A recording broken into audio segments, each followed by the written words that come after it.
আমি জুবিন গাৰ্গৰ মৃত্যুৰ সময়ৰ পৰাই তেওঁৰ মৃত্যুৰ অস্বাভাৱিকতাক লৈ প্ৰশ্ন উত্থাপন কৰিছোঁ।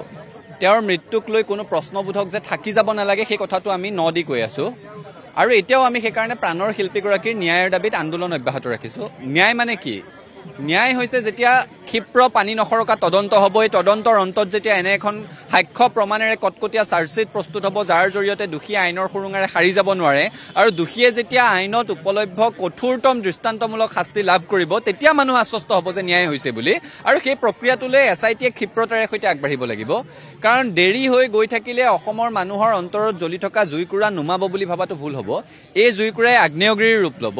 গতিকে ক্ষিপ্ৰ তদন্তৰে সৈতে দোষীক শাস্তি দিয়াৰ ব্যৱস্থা কৰিব লাগে, দৃষ্টান্তমূলক শাস্তি দিয়াৰ ব্যৱস্থা কৰিব লাগে। আৰু তাৰ কাৰণে ছাত্ৰ সন্থাৰ সংগ্ৰাম।